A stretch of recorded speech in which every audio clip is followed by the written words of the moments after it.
the disruption has brought an incredible invitation and opportunity to re-examine how we step into this world of work, what we give to it and what we want back from it on all levels. And that part of what's happening right now, I'm incredibly excited about, because discontent, futility, burnout, anxiety, depression, work-related, these are not new issues. You know this from the work that you do. This is sort of like central to what you guys do and show up. Yeah! What's up, everybody? Your life alchemist, your dragon. Welcome to Alchemize Life. I'm your host, Justin David Carl. This is a show where I seek out and share expertise, wisdom, and thought leadership in all domains with the mission of empowering and inspiring you to proactively design and truly live a life worth living. We're all in this together, and when we do the work together, we go so much farther, so much faster, and have so much more fun. Without further ado, let's dig into this episode and alchemize life. Jonathan Fields, welcome to the show. It is so great to have you here. Real quick, before I have you start speaking, a quick little introduction of who we actually have with us today. He's a dad, a husband, founder of Good Life Project, as well as the podcast of the same name, an award-winning podcast, and an author of numerous books, most recently Sparked, which is what we're going to talk about today. Jonathan, thank you so much for joining us on the show today. It's great to have you here. Thanks so much for inviting me. I'm excited to dive in. Wonderful. So to kick things off, some of our listeners will have read your book, know of your work. Others will be brand new to it. And I'd love to just kick off with, what is the Sparketype? What is this thing that you've been developing over the last several years? What is its origin story? And how did you come to play such a major role in the development of it? Yes, it's a big question. I have been fascinated with human condition, the human potential for my entire adult life, and been exploring it. I've been a bit of a seeker also, and ended up building companies. I've done everything from being a founder to a yoga teacher to written a number of books, spoken, created media, business brands, experiences. But it's all sort of tied together around this idea of living a good life. What does it actually mean to live a good life? What are the components of that? And over the years, I have developed my own model, my own lens on that broader question. And in fact, built a Good Life Project, which started out as a video show years ago, almost a decade ago, back in 2012. And the bigger company has a community and all sorts of educational stuff. And then we became a podcast. But really, like, almost the secret drive underneath that was it became an engine for me to sit down with many of the smartest, most accomplished teachers, embodied teachers is what I call them. They don't just talk, they actually live what they talk. You could look at their lives and something in you says, ooh, they know something I need to know. And I was fortunate to create a vehicle that gave me the opportunity to sit down with so many of these people across art, science, industry, every domain you could imagine for many years now, and ask them the questions and learn from them. And then at the same time, run so many of my own experiments and had the benefit of building a lot of my own things and working and consulting with so many different people and founders. And over the years, the domain of work really became central in what a lot of I've been doing. And I can trace that back, actually. I think the seeds of that were probably planted before I realized it, which was 9/11, which is, we're going back 20 years now. I was born outside of New York, spent 30 years of my adult life living in New York City. I was a New Yorker until my very recent past, when we bounced out to Boulder, Colorado, where I am right now. So I was in the city and had been living there for quite a long time when 9/11 happened. And I woke up, that morning, as did many people who lived in the city, horrified on many levels. I had just actually the day before signed a 6-year lease for a floor in a building in New York City, married with a new home and a 3-month-old baby, to open what I hoped would become one of the premier yoga centers in New York. It was terrifying, as any new business venture is, especially when you've got a young family who's looking to you. And then I woke up the next morning and it was 9/11, and I had two thoughts spinning through my head. One was, who did I know that was in the towers? Because anyone who lived in New York City for any amount of time knew people who didn't come home that day. In fact, that was true for me as well. And then I also thought to myself, am I seriously going to launch something, a company, into this absolute sea of suffering? And then experience in the days that followed, where I realized that people went to work one morning and didn't come home, and people I knew who had families and kids. It really reawakened to me the understanding that life is short, that we're made no promises, and that we want to use our time as beautifully as possible. Like Mary Oliver's famous line, "What will you do with your one wild and precious life?" has been spinning in my head for a very long time. So I went ahead and we decided, yes, we're going to launch this new company. And because fundamentally it was a community into this space, and it became this profound experience for me of community and healing and movement and breath. And we just invited anyone to just come and be. We didn't care, like pay, don't pay. It really didn't matter. Just be here. Feel what you need to feel. A lot of interesting similarities to what actually you've been creating in a different scale and a different way with your own business and community. And it also really, it kindled this spark in me, which focused not just broadly on the good life, which I've been exploring for many years, but also on this domain of work and how many hours a day we spend doing this thing. And the fact that the old idea of, work, sacrifice, and retire at 65 and then live, it's just not the bargain that most of us are making anymore. At least not consciously. And there's not much expectation. We're planning on working until we can't work these days. And if that is the truth, that's the reality, why wouldn't we want to spend that time in as rewarding a way as humanly possible, not just earning enough to support ourselves and sustain ourselves comfortably in the world, which matters. That's important, 100%. But also, there's got to be something more. There's got to be a sense of meaningfulness and purpose and the ability to lose yourself in that glorious state of flow where time fugues and you can't distinguish yourself from the thing that you're doing, and feeling like somehow, like that sense of felt potential, like you just know you're capable of so much more, but you can't figure out how to access that well. It's like the gates open to it and you step into it and you feel like you're doing the thing that you're here to do. And I have been possessed by this question of how do we get to that space? And can we actually create that feeling in the work that we do? Because if you could, man, that's going to make for a pretty good chunk of a good life, a life well lived. So I've been possessed with that for a long time. And then 4 or 5 years ago, I started to really wonder about this question. And the question, I have explored a lot of different paths that try and seek to answer this question, which is fundamentally, what should I do with my life? And there are amazing spiritual traditions and tools and practices. And there's a rich body of academic research and literature on all different aspects of it. But much of it doesn't translate in a really practical, simple, applied way to everyday life. And we don't have a lot of time for most people these days to spend hours or weeks or months or years doing the deep dive to try and deconstruct and figure out how to actually make it real in our lives. So I wondered if I could, in some way, shape, or form, be a part of creating a body of work and some tools that would help answer this giant question, what should I do with my life? And how do I have those feelings? And right after that, I started to wonder, I said, I wonder if there's a fairly universal set of impulses for work that just get us out of bed in the morning and will fuel us to work hard often and give us that feeling we so deeply yearn for, a feeling of coming alive, being sparked. I wonder if there are sort of a universal set of impulses that we could identify and map across all human beings.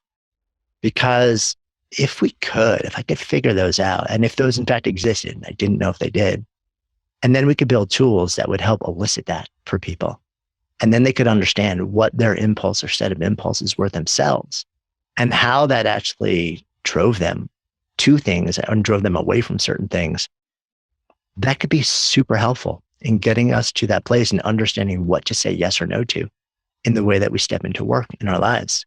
So I started doing that research and deconstructing thousands of jobs and trying to figure out what was underneath. What were the fundamental units of effort?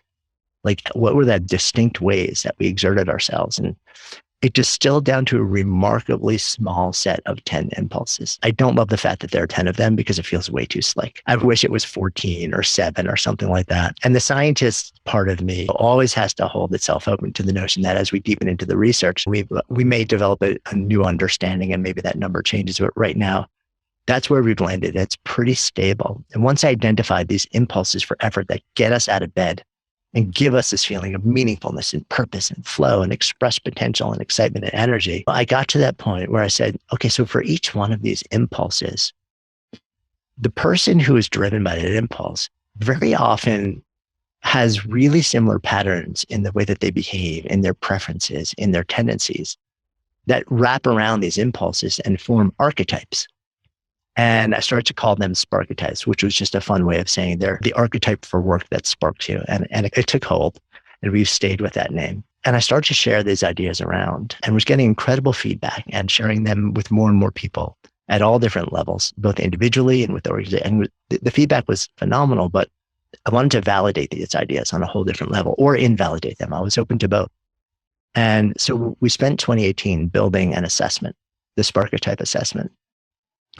And the goal was twofold. One, to develop an assessment that could help us really understand so much more about these sparketypes, and also create a tool that we could just release publicly so that people could interact with it and fairly quickly identify what their unique sparketype profile was, and then be able to use that information in a really intelligent and nourishing way. So we released that out of beta finally after developing it for a year, first putting dozens of people through it, and then hundreds, and then a couple thousand. It was pretty strong and robust. We released it. To date, more than 500,000 people have completed that assessment. As I sit here talking to you today, I just happened to check, and nearly 5,000 people have completed it today as I'm sitting here talking to you. So it's caught fire in the world, which is stunning to me. And it's generated well over 25 million data points at this point. So now we've got something where it started as a decades-long point of inquiry for me and developed into this idea, which then developed into a theory and then a set of possible tools, which we've now built technology and tools around and validated at sort of a big data level. And we can just continue to deepen into it. And then, of course, when so many people are interacting with the assessment, then we start to just get a mountain of stories and use cases and applications, both in individual lives and then in organizations, and how coaches and consultants and L&D professionals and leaders are experiencing this body of work and these tools.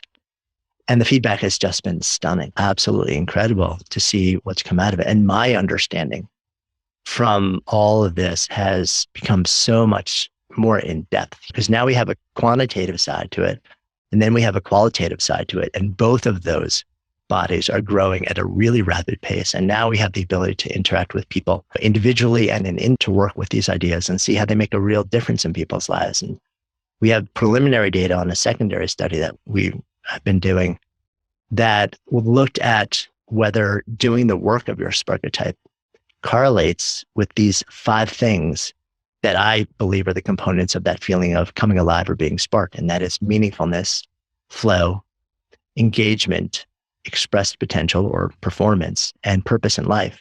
And in fact, we've shown really strong statistical correlation with those 5 states. Effectively, the more you do the work of your sparketype, the more likely you are to say that you experience all 5 of those. And it's a holy grail of work, to be honest with you, both from an individual standpoint, because I want to feel that way when I show up and go to work every day. But then imagine from an organizational standpoint, right? Because if we can align people or give them the tools to understand themselves on a level that helps them understand how to direct themselves within our teams and projects and organizations, so that they're doing more of the work that they literally wake up in the morning and want to do for no other reason than the way it makes them feel, and less of the work that empties them out on the other side of the spectrum, motivation becomes the old school idea of carrots and sticks or extrinsic motivation, which we all know doesn't work beyond a heartbeat or 2 minutes. It goes away. So it's been really tremendous. As I sit here and have this amazing conversation with you, the insights and the data sets are dropping at lightning speed. The reason that we're having this conversation not too distant from me launching a book called Spartan. Part of the reason for the book is literally that the volume of information that was building up in my head had to get out into something because it would have potentially exploded. I was the only point of delivery of all of these, like the central clearinghouse for all of the data. So it was my opportunity to just channel everything into a reference, essentially, that anyone could use in the world. So that was a really long-winded answer to your question, but I hope it gives the context you were looking for. It was a great origin story, exactly what I was looking for. And it's so apparent how meaningful this work is to you. And I really appreciate that. And I think all of us who listen and watch this will appreciate the authenticity that you bring to this book and to this work.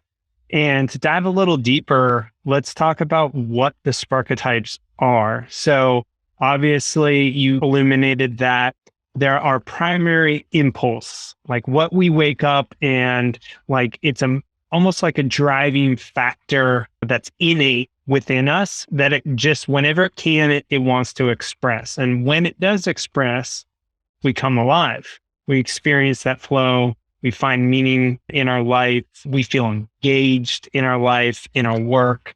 So let's walk through what some of those expressions are. Yeah, I'm happy to. And just to give round out what you just shared, because I think it's sort of an important thing. What we share is three things. So if you take the assessment, which is available for free to anyone online, you'll discover three things. One is what we call your primary Sparketype, right? And you can think about this as your strongest impulse for work that makes you come alive. And then we'll share your shadow Sparketype. And this is not shadow as in the Jungian terms. It's like the dark side and all this stuff. This is shadow in that it lives in the shadow of the primary.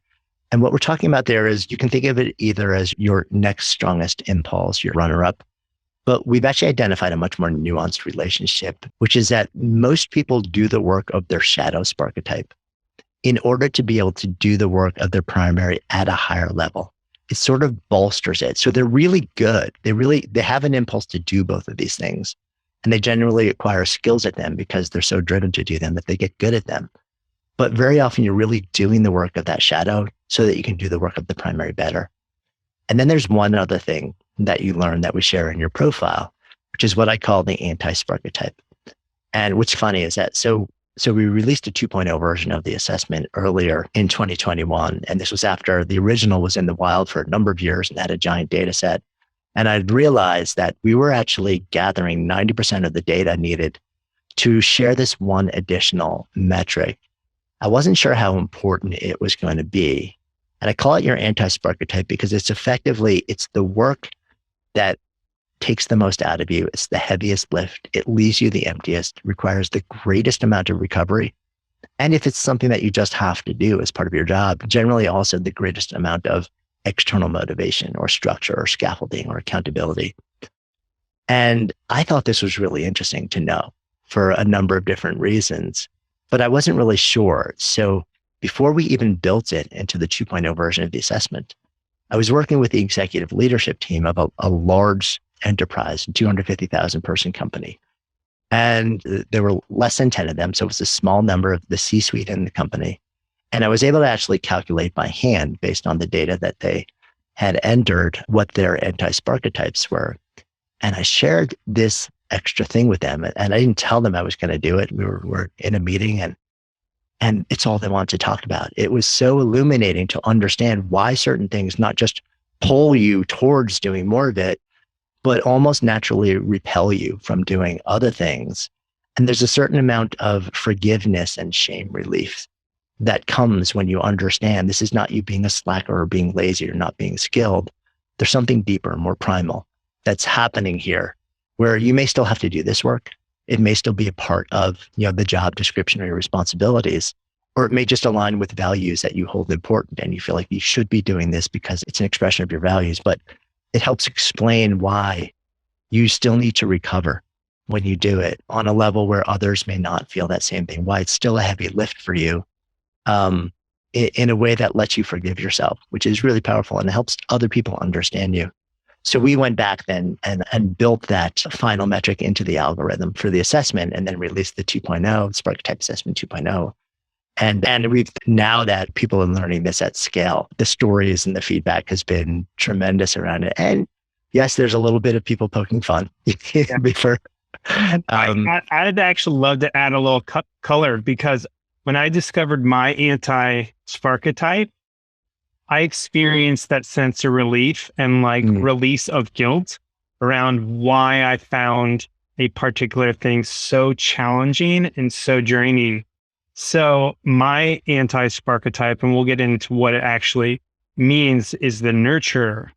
And obviously its title really explains what it is. So even for me, being a nurturing partner to my wife, it takes some amount of energy for me. And when you said accountability, we almost need accountability to ensure that we perform it, I was like 100%.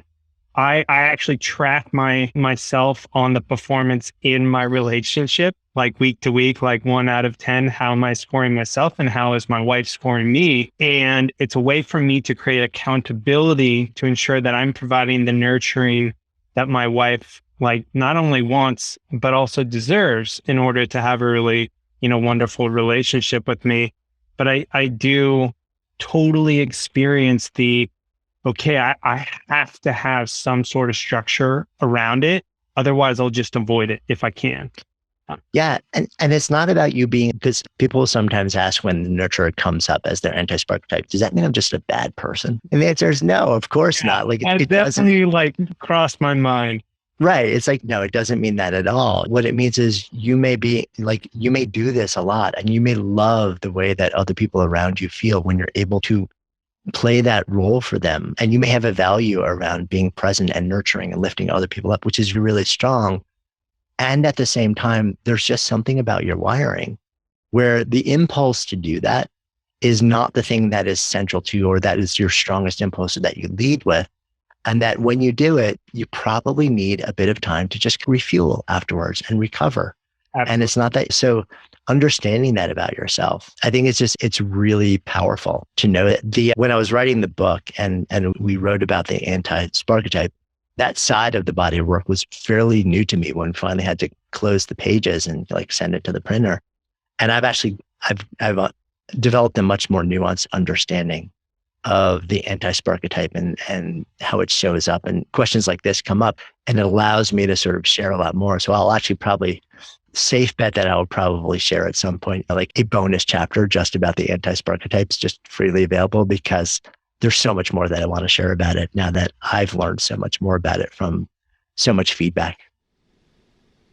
And I love how you talked about oftentimes we have to perform the work of the anti-Sparketype because that aligns with our values. Because I think in my case, it's incredibly important for me to be a great businessman, but equally important for me to be a great family man and husband. And so for me, it's it's work to be a nurturer, but I'm happy to do it. And just knowing that as long as I create the structure, the accountability, the form, as well as the time to recharge when I nurture maybe a lot more than usual, then it gives me a framework in which to live to optimize my energy in life, right? Because life is all about managing our energy. So I really appreciated that. So let's talk a little bit more about the primary and the shadow, but real quick, before we jump over, what is your anti-Sparketype? So my anti-Sparketype is the essentialist, and that's all about creating order out of chaos. That work makes me want to cry. I realize how important it is.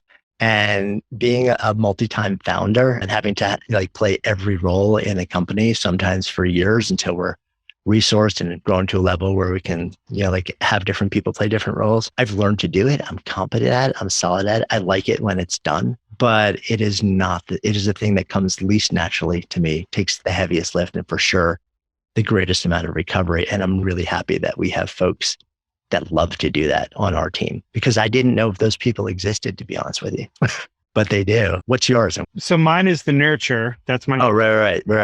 But, to jump into the primary, and I'll have to say, when I discovered my primary, so I did a combination of reading your beautiful book on Kindle, paperback, and listening. So I was listening to it shortly after I did the Sparketype and found out what my primary was. And I found out that I was the performer. And no joke, Jonathan, I started crying as I was listening to it, because I finally felt almost like seen or legitimized for why I am the way that I am and why I thrive in particular environments to such a high degree, and why I crave for those.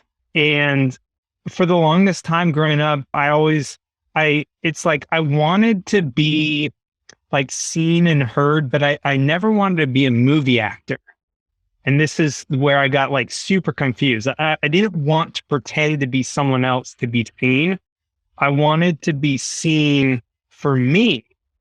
And as I have gone through life in these different jobs and careers, I naturally gravitated towards positions and particular roles that allowed my performer to come out. So as a kid, first I was a busboy, and then I was a waiter. And it was all about creating that magical experience for people. And in the book, you say turning moments into magic. And when I heard that just it just resounded and vibrated so well with me, because that's what I love to do. That's when I lose myself in flow, time. Like I feel meaningful. So I mentioned to you, Jonathan, that I track certain things in my life, my relationship. I also do like a bullet journal thing each morning. And I look back on the previous day and I ask myself, what are the things that made me feel purpose-filled from the previous day? And as I was doing this Sparketype research on myself and reflecting on all those, almost every single one of them is when I'm performing. And like, I'm getting goosebumps right now, just like sharing that. And I think in the book, you also mentioned how performers are often the most misunderstood, right? Because it can be taken as very egocentric, right? Like, why does this person have to perform and always put on a show? Like, look at me. And to be able to start to get the deeper understanding of just that natural drive and what I'm actually trying to do was such a huge sense of relief. Like, I'm not crazy. Yes, I may be more vain than others, but it's as long as it's done with heart and authenticity, it's something the world needs. So I'm just going to pause and let you speak a little more. No, and I thank you so much for that reflection and for sharing how it landed with you. The performers are a complicated Sparketype because society sometimes doesn't know what to do with the impulse. And also performers sometimes don't know what to do with the impulse. As a kid, it's very often channeled into performing arts because it tends to show up really early. And a lot of times in a family, it seems like, well, the logical place for this impulse, it's just got to be performing arts. It's the easy choice. It's the conventional option. And other ways to express it seem a little bit too standoutish, a little too ego-driven. Different cultures have a name for it, like Aussies call it tall poppy syndrome. You quote, shouldn't be that person if it is expressed in a social way, a little too much attention. So they channel it into the performing arts. And then a kid has the identity association of I am an actor, I'm a dancer, I'm a performer, I'm a singer, which can be very powerful and very real, but never connecting with the deeper impulse, which is the impulse to energize, to animate, to enliven an experience, an interaction, a moment. And those particular things that they're doing at that given moment in time, they're just sort of they're channels that they've grasped onto to let that impulse out. But they're not the only channels. They're the obvious ones for a lot of people when they're little kids. But then this really wacky thing tends to happen to performers, especially if they've been channeled into performing arts as kids. When they become adults or when they become high schoolish age, parents will often start to dissuade them from acknowledging that impulse is real because parents start to get concerned that, well, this means my kid's going to go into the performing arts And a lot of people, depending on generation, have an association with that field or that industry that says you'll never be able to support yourself. So parents were either consciously or unconsciously start to redirect kids away from that. And often to the extent, well, let's say it's actually not a valid impulse. So it becomes really repressed and stifled and discouraged. And it's a shame when that happens because it's based on the assumption that the only valid output for it is the performing arts.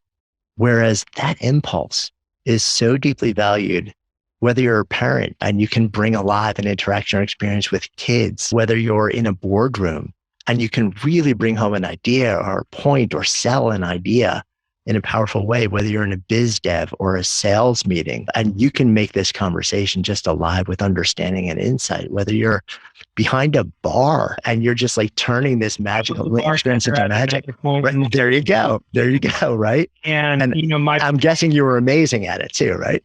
yeah, I mean, my primary role at our current company is I've strategically stayed out of management and I'm our top salesperson because when I come alive is when I am in basically energizing and enlivening the vision of our company and sharing that with a potential customer or client and bringing that to life. And I lose myself in it and I absolutely love it. And my company has asked me many times to step into C-suite leadership. And I'm like, no, I want to continue to share the vision and the mission of our company with the people that can bring that to their company and to their people. Yeah. No, I love that. And I love the fact that you're aware enough of your preferences and how things make you feel. And you had the fortitude to basically say, like, this is the path that makes me feel most alive and I want to stick to it. And because I think that can sometimes be a really hard thing to do. Today's show is brought to you by Veg Nutrition. Live better. So I'm actually a veg elite athlete.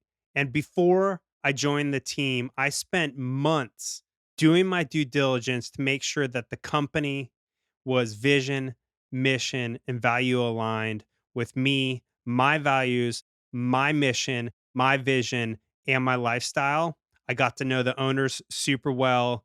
I even got to know the person who formulates all the products, and they passed with flying colors.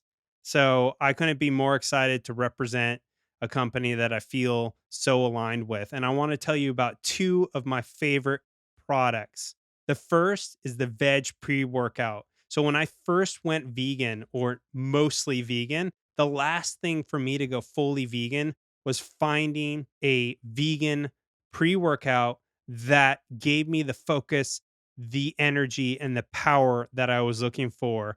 And I can tell you, this is the best pre-workout that I've ever had.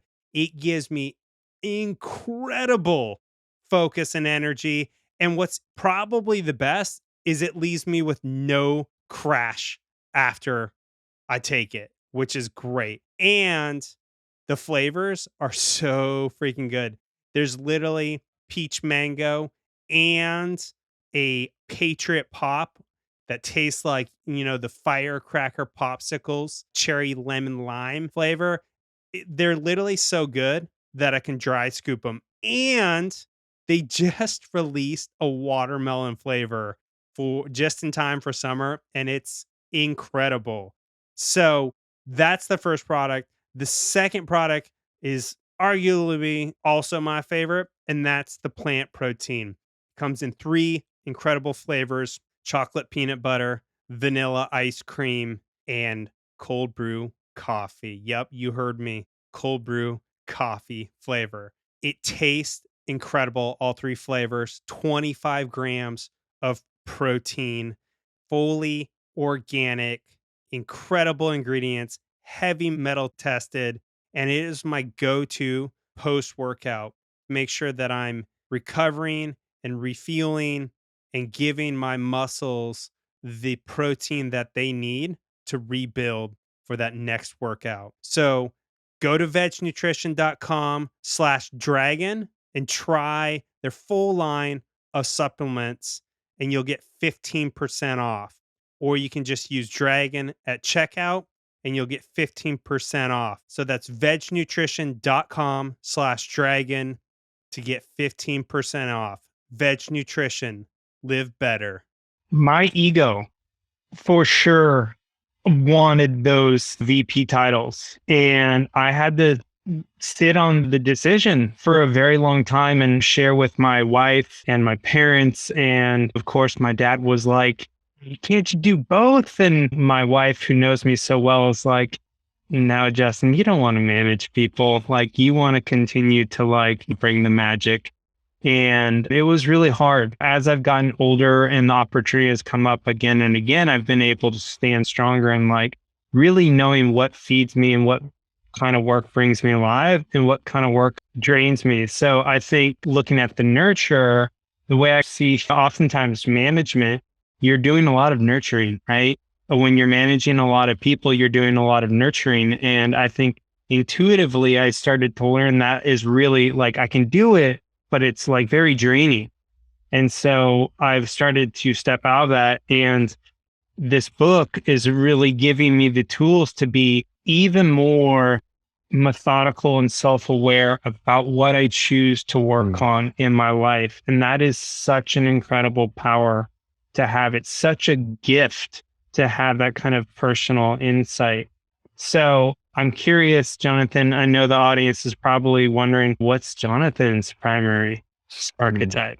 So my profile, I have my primary spark type. So it's my strongest impulse, right? Is what I call the maker. Now, the impulse for the maker is to make ideas manifest. I'm about the process of creation.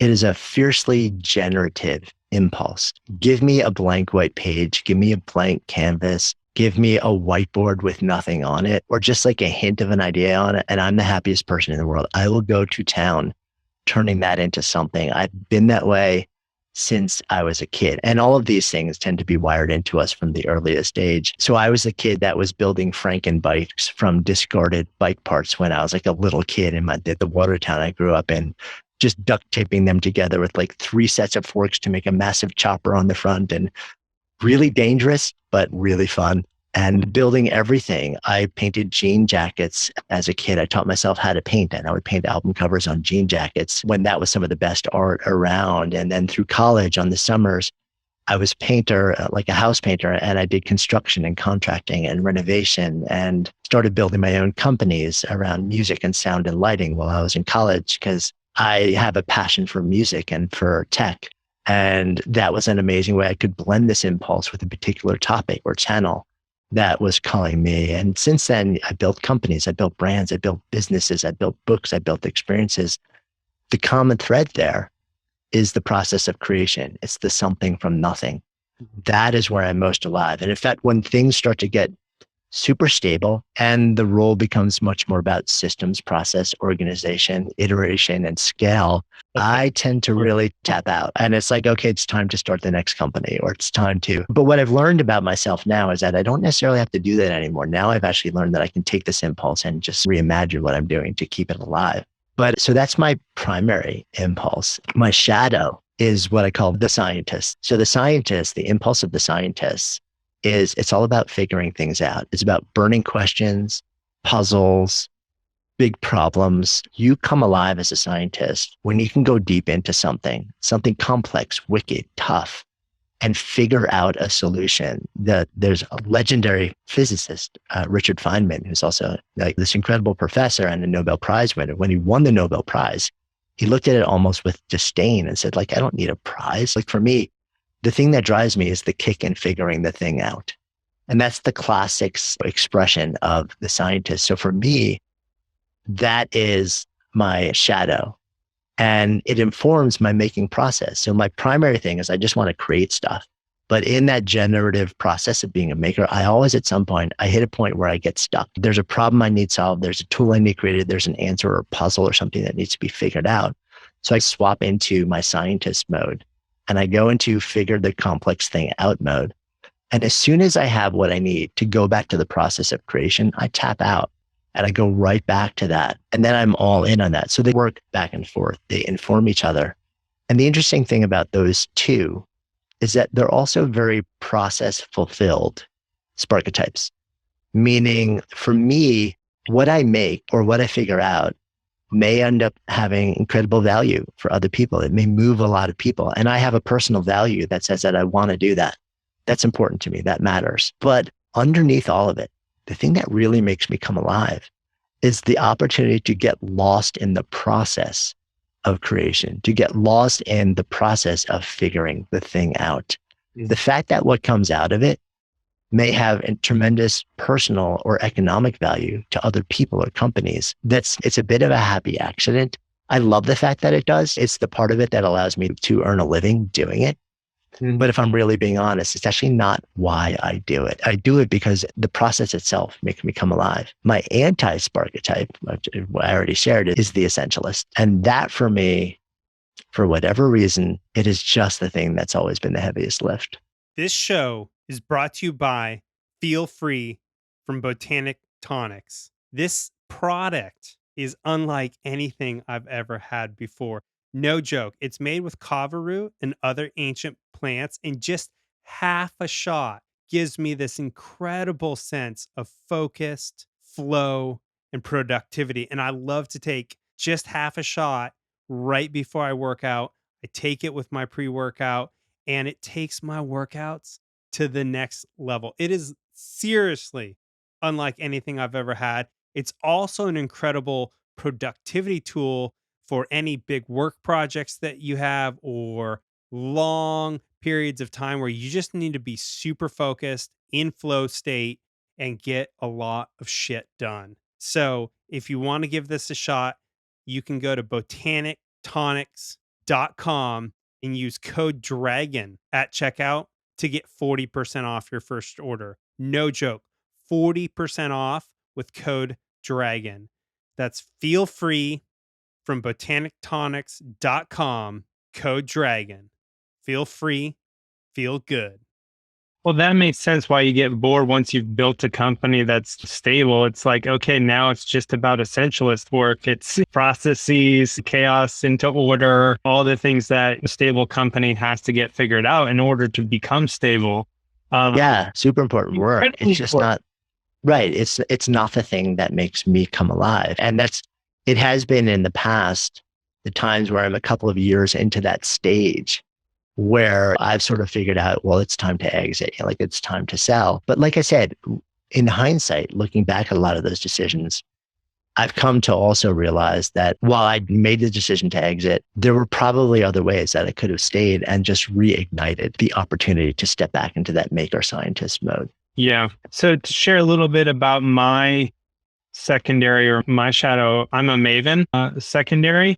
And recently in the last year or so, I started in the mornings doing these like little clips on my Instagram stories where I would take something that I learned and teach it in my stories. And as I was sharing with you, like I track like the previous days, the things that made me feel the most purpose filled.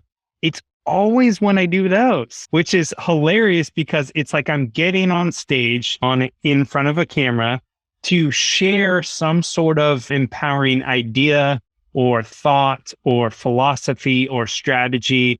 And I'm one of those people who is a huge personal development nerd. I love, reading books and really learning all the different tools to be a high performer, have a great life. But recently I've realized like sharing my learning is actually even more fun than like learning it. and perform it in front of some sort of audience. And Instagram has been such an easy way for me to do that. And that's a great example of that relationship that I was talking about between the shadow or your secondary and your primary. So the performer gets to take stuff and then turn around and bring it to life at scale for other people, where it's not just about teaching, but it's about actually creating some kind of magical experience where there's a transmission, where somebody's state is changed in the process. But you can't do that unless you have something to share. So the maven goes and just learns, so that you can then turn around and tap the performer impulse to bring it out to other people. So they tend to work in this really complementary way together. Today's show is brought to you by Fit Rich Vegan. If you're ready to get in the best shape of your life, double your income, and 10x your savings and investments, then this is the coaching program for you. But wait a minute, Dragon. Isn't this your coaching program? Heck yeah, it is. I spent the last 8 years mastering my fitness and my finances, and I've built an incredible coaching program with an incredible team to help you get the body of your dreams and finally achieve that level of financial success that you've been seeking. So if you want to find out if you're a good fit for the program, go to fitrichvegan.com and book your free consultation today. Or you can just DM me on Instagram with the words Fit Rich Vegan, and we can chat about if it's going to be a good fit for you. I'm committed to empowering people to actually achieve their fitness and financial goals. I spent the last 20 years trying to figure this out on my own. And what I realized is the key to doing it is not doing it alone. You have to have coaches, you have to have mentors, and you have to be a part of masterminds. And that's exactly what Fit Rich Vegan has. It has coaches, mentors, and it is a mastermind. So again, if you're ready to book your free consultation today, go to fitrichvegan.com or drop me a DM on Instagram. Yeah, and which is no surprise why I'm now starting a podcast for my company.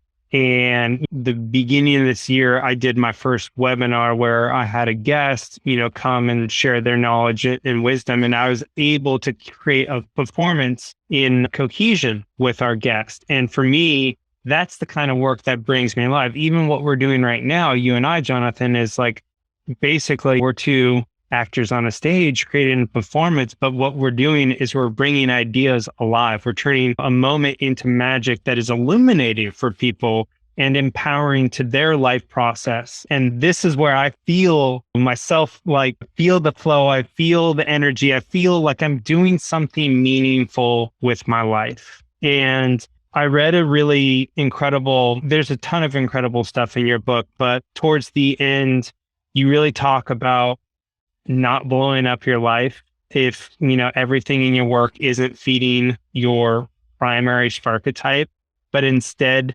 really starting to reframe your work and identify opportunities to feed your primary archetype even more. And how that you don't actually have to even necessarily earn money from your primary archetype. It could just be a combination of side jobs, hobbies, and other things that allow that archetype to bring life to your life. And I thought that was so incredibly empowering because every single job, no matter how amazing, has parts of it that aren't great. It doesn't matter if it's like your dream job is still going to have work that you don't want to do. And I thought that was incredibly empowering, not only for myself, but really for everybody, because recently there's been a lot of stuff talking about people just like quitting their jobs and leaving and not taking new jobs, not wanting to go back to the office because they don't want to go back to like the way it was. And I think it would be really cool for you to, talk a little bit more about how somebody, as they recognize what their primary, secondary, and anti-archetype are, can start to look at their life and more importantly, or equally importantly, but for the purpose of this exercise, the work and how they can start to not blow up everything. Because if they have a family or kids or financial responsibility, it can be a bit of a dangerous thing to blow everything up. So I'd love to hear some of your thoughts on that. Yeah, I'm happy to share a bit on that. So, and you're spot on. I literally start the book sparked with a very short and sweet personal note just from me that says, if you may discover something about yourself that resonates as so true, and then look at what you're doing and realize it's so not aligned with that you may have this inclination to just blow everything up and start over, please don't do that. It is a lot of what's offered in sort of pop psychology and popular literature in the world of self-help. Immediately jettison yourself from this. Burn the house. Right. And if you're 19 years old and and the stakes are low and nobody else is looking to you for anything, and that's one thing. But if you're in your 20s or your 30s or your 40s or older, and you've got a life and you've got responsibilities and you've got a mortgage and you've got people maybe in your immediate or extended family looking to you to help provide some level of security, and that matters to you, it's really a difficult thing for you to basically just say, no, I'm just going to blow everything up and start over, because it doesn't just affect you. It affects a lot of people. It may affect relationship with an intimate partner in a really profound and not good way. So I'm not a fan of that being the first step. I think sometimes you get to that point where you realize, okay, so the rational thing, the next thing, the choice to make that actually makes most sense is for me to actually step into a more disruptive phase and start in an entirely new industry or a company doing something. But that's always a down the road thing after you've done things before that. What concerns me about the moment that we're in right now a lot, and you referenced it, depending on the survey that you read or the study, anywhere from 25 to 60% of people are leaving their jobs right now. If they're not doing it now, they're seriously considering it. And many of them are leaving without something else to step into. And it's because there's so much pain. There's been so much disruption over the last couple of years. And people are being dropped into this deep existential question, realizing that they made a bargain when they started into their working lives that they didn't realize that they were making, where they agreed to sacrifice a certain amount of happiness, meaning, peace, relationships, sometimes health and well-being, in the name of money, security, status, power, wealth. Not that any of those other things are bad or wrong. And a lot of people make a similar bargain when you're really young, when you're starting into the world. You want to make your bones, and that's okay. But then you get 10, 20 years into your career, and then you start to examine whether you want that bargain to be the bargain that you live by for the rest of your working life. And what's happening now is, without any sort of warning, the world has been dropped into that existential question. We've all had work turned upside down. We've had our lives turned upside down. We've had our lens, our model of the world turned upside down. And in the middle of all of this shaking is a re-examination of what we're here to do. And many folks are realizing for the first time that they actually did make this bargain without even realizing it. Or maybe they did it intentionally when they were younger, but now they're like, okay, so now that I'm being forced to reimagine how I work, do I want to keep saying yes to this bargain for the rest of my working life? And many people are saying, actually, no, life is short. Relationships matter to me. Health and well-being matters to me.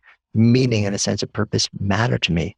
The ability to lose myself in something because it is such a pure expression of who I am, that matters to me. Yes, money and security matter to me, but these things matter too. And I'm not okay continuing that bargain for the rest of my working life.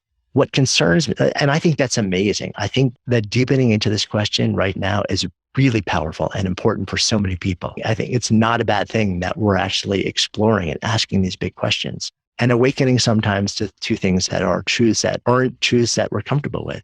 What concerns me is that the first step for a lot of folks has been this thing that's being called the Great Resignation. And my concern is that many of the people that are quitting now are going to find themselves a year, 2, 3 years down the road in a new job, new paint on the walls, new office, new company, new team, new boss, new industry, feeling the exact same way. But now further down the road, having blown up everything and endured the pain that goes with massive disruption like that, started over and realizing they don't feel any different. So now not only do they have that same discontent and malaise and languishing, as Adam Grant speaks about it so beautifully, but now later on top of it, they probably have a deeper sense of futility and maybe even shame, because they put themselves and so many others around them through something that they're probably feeling didn't get them where they wanted to be. And the thing is, that doesn't have to be what happens right now. The great regret does not have to end or the great resignation doesn't have to end in the great regret.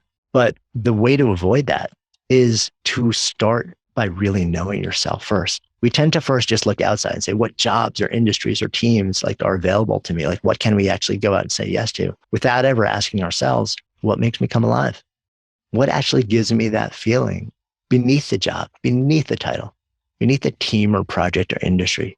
What's the fundamental nature of work that makes me come alive? And if we don't do that work, we don't answer that question, then anything we say yes to from here, the chance of that giving us that feeling is left largely to luck. And a lot of people are not going to end up in a space where they're having the feelings that they want to feel. And so I'm a huge fan of us all asking those big, tough questions and really re-examining how we want to step into work and life moving forward right now.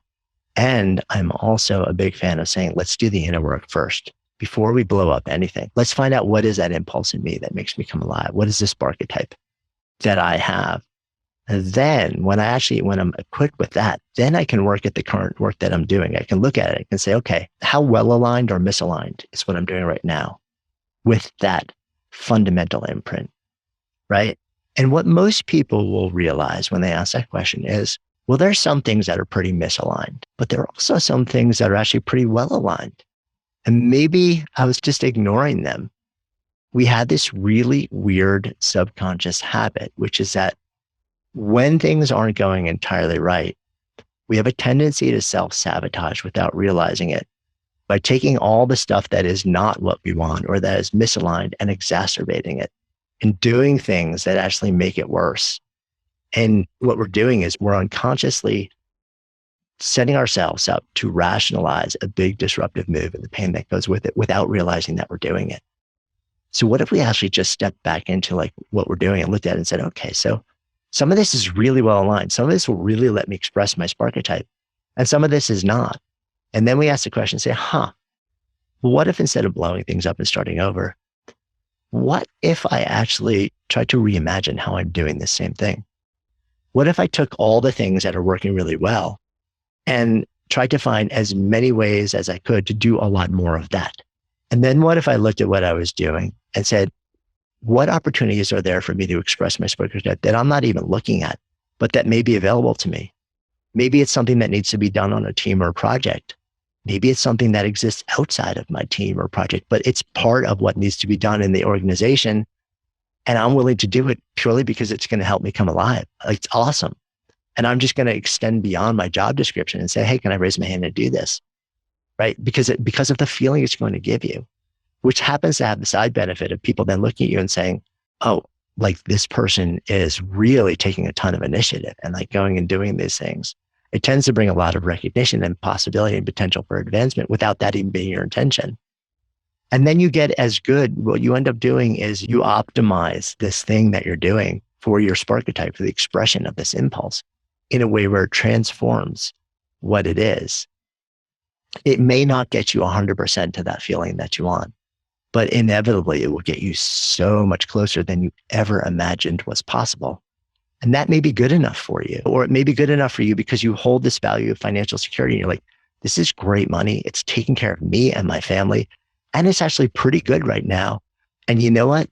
The rest that I need or want to make me come alive goes back to exactly what you said, which is that I can do that by like roles or devotions or activities or hobbies or pursuits all around this thing. And the blend of all of this together is going to be like the most incredible experience, because now I get to feel like financially I'm in a good place. And I have like whatever association you have with status and security or whatever value you may associate it with that, like you're honoring that, and you have all this other stuff. And then at the end of the day, you may do all of that. And maybe for a limited number of people, that still doesn't get you 100% there. And you decide, you know what, I actually do want to make a bigger, more disruptive change. But if you get to that point and you make that decision, now you're not making it from a place of futility and victimhood. You're making it from a place of agency and self-knowledge and power and resource and confidence. And how do you think that's going to be perceived if you step out into the world of new opportunities from that state of mind and being versus like a place of defeat and futility? So it's a different approach, but I think it's a much more holistic approach. And I think it works a lot better for individuals and it works a lot better for organizations.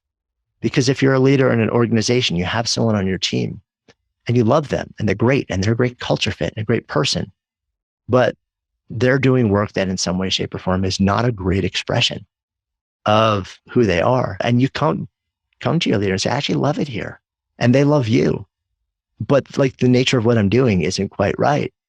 Well, then both of you are much more likely to then figure out how to work together to actually allow you to do that thing, because neither of you want to go through like the disruption of a leader losing somebody who's like a great person on their team and an individual having to start over somewhere else. So it works on multiple levels. Yeah. Yeah, it's incredibly expensive for companies to lose people and have to hire and train someone new. And it's personally expensive to people because then they have to like go into a new job and there's a learning curve on both sides, right? And in the book, you say cut and run versus did the work. And I thought that was so powerful. Like, as I looked at my own life and just in general, like, do I want to be the person who cut and run, or do I want to be the person who did the work? And you also illuminate several stories in the book where people within their current corporations started to do or take advantage of opportunities that were not directly correlated to their primary role that generated their salary, but their company saw massive value in that. And then over time, that started to either become their full-time role within the company or a secondary role that also generated income for them. And then for other people, that becomes like a side hobby that turns into a side income. Then that turns into a full-time career in something. And so you can do all of that without burning the boats and jumping ship. You can actually do the work at your current work and create the next iteration or next evolution of your life sparked.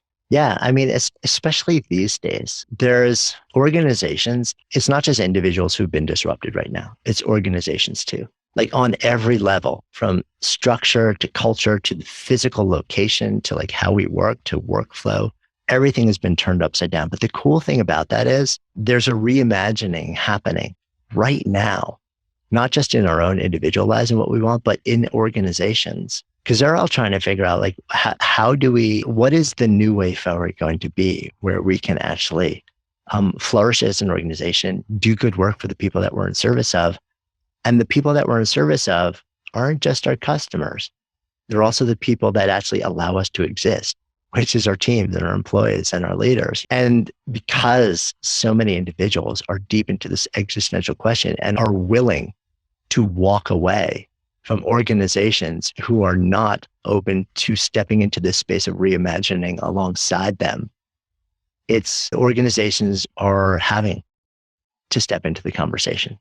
They're having to consider things that they may not have considered for generations before, because they're going to lose so many of their best people and the people that they love and the people that are great culture fits if they don't. So we're in this really fascinating moment right now where you as an individual have an opportunity to look at what you're doing and to have this conversation and say, like, I don't want to go anywhere. Can we just work together to reimagine how this is going to work in an amazing way for both of us? And my sense is organizations who are up to the task of saying yes to this are going to be in extraordinary shape as we emerge out of this particular season of work, life, and industry. And those who run to revert an old model and structure and minimize any change in the way that they relate to folks are going to really struggle. I think we're seeing it. And I view this time as not the resignation, or not the great resignation, not the great regret, but it's like the great reimagining to me. So there's a lot of really awful stuff that's happened in the last couple of years. Brutal stuff, hard stuff. Like, we don't ever want to dismiss that. There's been a lot of pain, a lot of loss, a lot of grief, and a lot of suffering. And alongside that, the disruption has brought an incredible invitation and opportunity to re-examine how we step into this world of work and what we give to it and what we want back from it on all levels. And that part of what's happening right now, I'm incredibly excited about, because discontent, futility, burnout, anxiety, depression, work-related, these are not new issues. You know this from the work that you do. This is sort of like central to what you guys do and show up. Stress is the 5th leading cause of death in the US. Yeah. So this is not new. A lot of it's being brought to the surface right now in a way that hasn't before. But the undercurrent of this has been going on for a really long time. And I think this is a really powerful moment to really just address all of it in a way that hasn't been addressed in a really meaningful way in a long time. Yeah. So how can companies, organizations, and leaders of organizations use Sparketype to reimagine their company and to empower their people to reimagine their work at their organization? Yeah. That is such a great question. I think it's a question that so many of us are stepping into right now. And I think there's almost like a meta level question or a meta level answer before you get to the granular. Like, these are sort of like some of the steps and tactics, which I'm happy to talk to you about. But there's a bigger thing that we need to probably speak to first. So I've spoken to a lot of companies, whether it's executive leadership teams, senior leaders, employees at every level, at every size. And there's a phenomenon that will sometimes happen, which you'll share some ideas that are really powerful or different, evocative. And then you'll have a line of folks who come up to you afterwards and say, this is incredible. Like, I love what you're saying. It makes so much sense. I want to experience this. I wish we could actually make that happen here, but it never will. Which is heartbreaking for them because they want to experience something, and heartbreaking for me because I would love to see ideas that move the needle in people's lives and organizations' abilities to flourish. So the first thing that I think really, when we think about like, how do we apply the ideas from the Sparketypes in organizations, is you've got to want to. You got to want to. One of the biggest disconnects and one of the things that will generate contempt and departure from employees is when they see a disconnect between what senior management says and then resources, right? Because when there's that disconnect, that reads as inauthenticity and a lack of respect. So if you want to know like how to apply these ideas, first you have to make a decision, which is, do I genuinely care about applying them? And part of that is raising your hand and saying, okay, so I am not just about maximizing shareholder value, right? I realize that the SEC, if I'm a public corporation, says that is part of my ethical duty. But at the same time, if that is the only thing I focus on at this moment in time, and all of my employees, that is not their primary drive, we're going to lose big time. And we're going to lose out on maximizing shareholder value because all the people that are going to help us do that are going to be gone, or they're going to dramatically underperform because they're going to be unhappy. So what we need to do on the first step, on a meta level, is say, actually, I care about these ideas. And a part of what is important to us is a commitment to investing in the personal development of the people who make our very existence possible, right? Without that, nothing matters. It's all lip service. You can bring in all the trainings and all the ideas and all the tools, and that is what we've seen a whole lot of. Nothing's going to matter. In fact, I almost think it makes it worse, because when you introduce things and then you don't resource them, and then you don't actually, from a value standpoint, get behind them because you genuinely are committed to the development of the people within your organization, like I said, that reads as inauthenticity and disrespect, and you engender more bad will than goodwill. So the first thing organization needs to do is ask a really deep question from a value standpoint, from a mission standpoint. How much do we really care about our employees?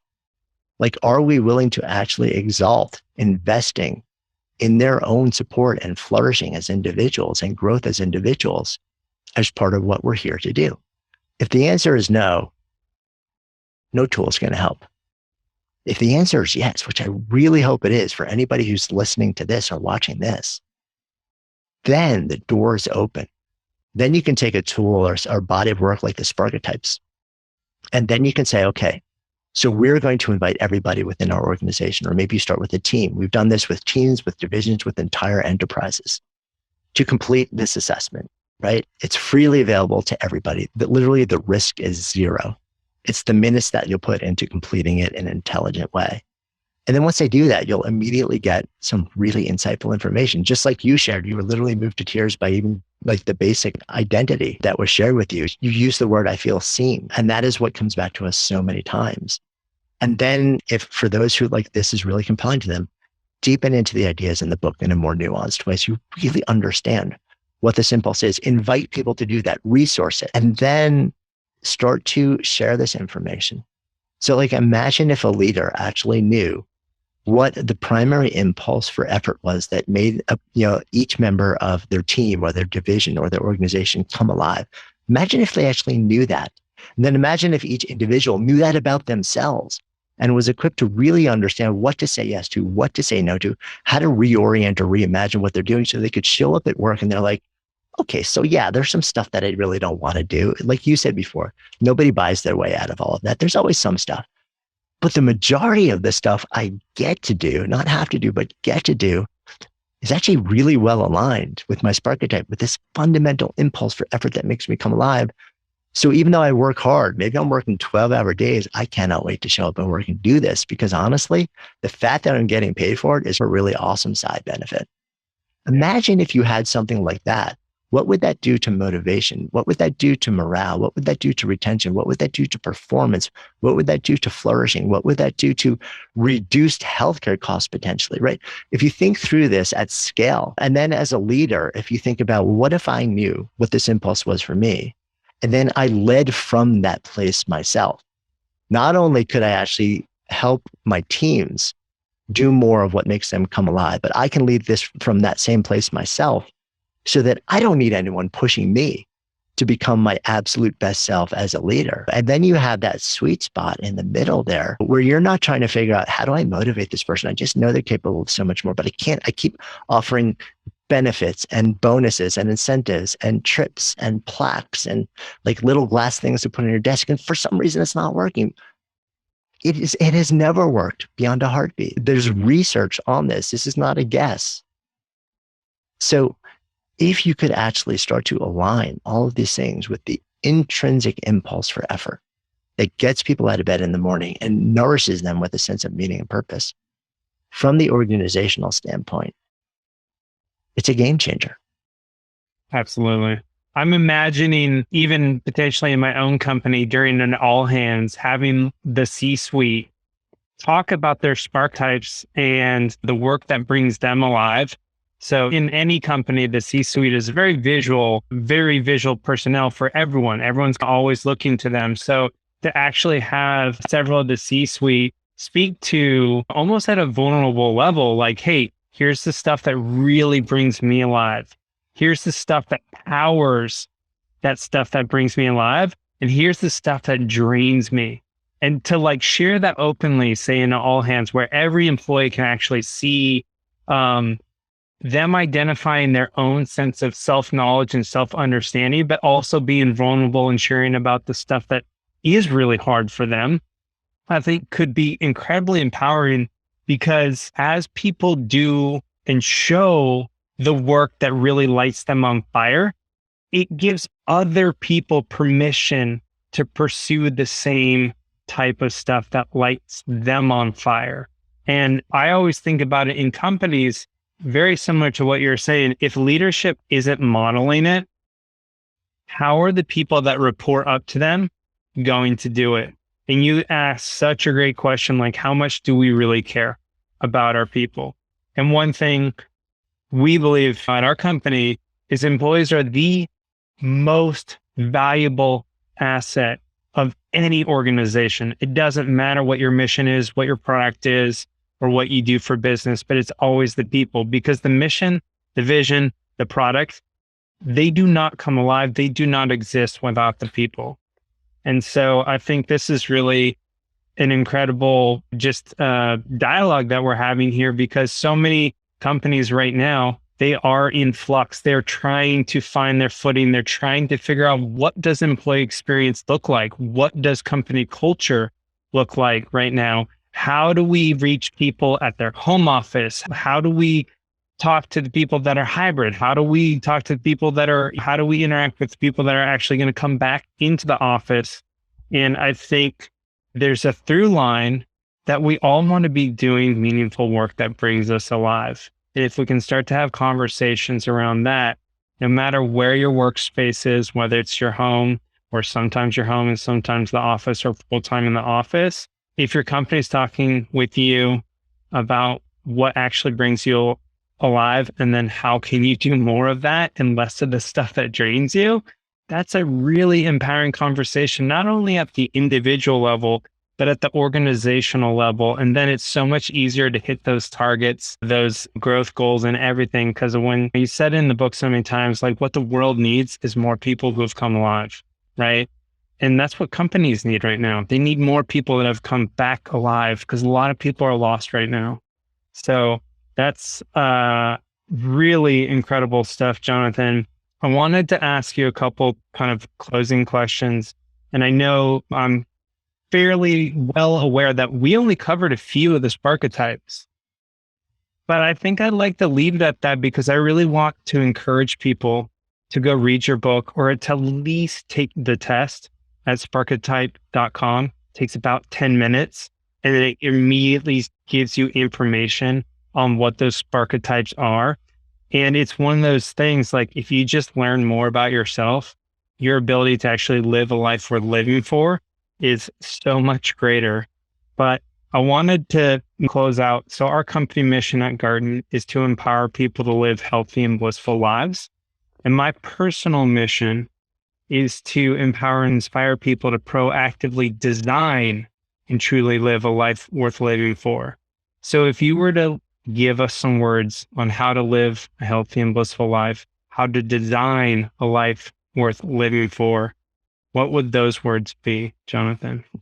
Yeah. So I'll give you two thoughts and I'll try and be a lot shorter than I've been. One is a number of years back, after spending so much time examining this broader question of living a good life and literally learning from people who have accomplished so much and lived so extraordinary, I saw these common patterns and it distilled into a model, which is like, if you think of your life as three buckets, one is vitality. And in that bucket is mind and body. And they're the same thing, like as you well know, and most people are starting to realize there's no distinction. It's one seamless feedback mechanism. So one bucket is vitality. One bucket is connection, right? That's about the quality and depth of your relationships.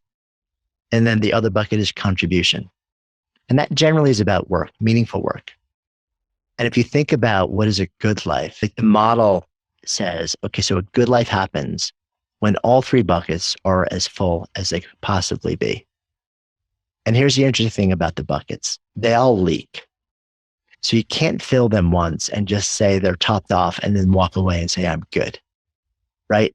It is a process. It's a practice of every day understanding, like, okay, so I have these three buckets. What's feeling a little bit low? What needs a little bit love? Where do I need to give it attention? If you're working really hard to launch a company or a project or a new product in a tech company, right?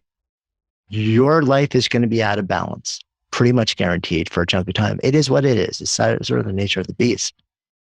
But you have to make like a conscious choice about that and say, this is what I'm doing. This is why I'm doing it. This is why it matters to me. This is how long I'm willing to be in this space. And let me have a conversation with the people who are very close to me in my life to explain and have an agreement about why I'm doing this and how this is going to affect us. Because I know that while I'm doing this, it's a pretty safe bet my connection bucket is going to start to get a little bit low. And if it gets too low, then I need to be able to actually re-examine that and figure out if this particular bargain is still okay. And I need to really reallocate energy to, maybe it's an intimate partner, to saying, okay, let's actually reconnect. Let's make sure that we talk every morning for 5 minutes and once a week have time that is genuinely just us, hyper present with each other. So that's the broader model. But there's also, that's distilled into a mantra or a question that has been with me for a lot of years. And this is the metric that I tend to think about when I think about how I'm going to make choices that would help lead to a good life or a life well lived. And I generally ask myself, whenever I'm going to think about saying yes or no to something, will this opportunity allow me to spend the greatest amount of time absorbed in activities and relationships that fill me up while surrounding myself with people I cannot get enough of? And in some way, potentially even benefiting individuals, groups, or communities who have no idea that this thing or experience or relationship even exists. That tends to be something where if I just keep saying yes to those things, even if I'm not sure it's going to be that, but if it holds the potential for that, then I feel like everything else works itself out. That's beautiful, Jonathan. Thank you so much. I think that's a really great place to wrap this show up. Any last words or thoughts before I ask you best place to find you online and, where they can get the book, but any last thoughts? Yeah, probably just 5 simple words. Don't wait to come alive. Absolutely love that. Thank you. So, where is the best place if people want to connect with you online? Where do they find Jonathan Fields? Yeah. So, I mean, you can take the Sparketype assessment. Like I said, it's completely freely available to anybody at sparketype.com. It's SPARKETYPE.com. I am at Jonathan Fields pretty much everywhere on the planet. So if you want to say hi on the social somewhere. And if you're a podcast listener, if you like audio and deep dive conversations, Good Life Project podcast is where we produce those really deep dive conversations with people from just incredible walks of life twice a week. It's an incredible podcast. Very, very well done.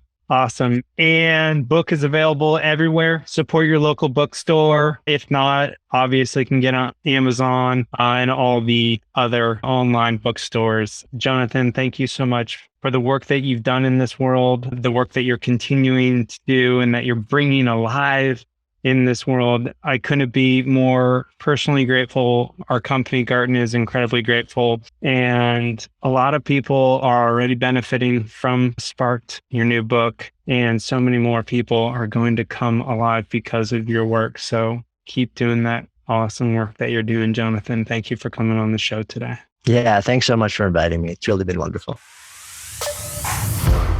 Thanks for tuning in. And remember, literally everything can be used as an opportunity to learn, to heal, to grow, and to transform. So whatever is going on in your life, choose to consciously and proactively harness that energy and use it to alchemize your life to the next level. If you enjoyed the show, please share it with a friend or on your favorite social media and leave us a review on your favorite podcast platform. As always, you can find me at Justin David Carl on Instagram and all the socials, as well as at alchemizelife.com on the web. Until the next time, sending you lots of energy and plenty of dragon magic.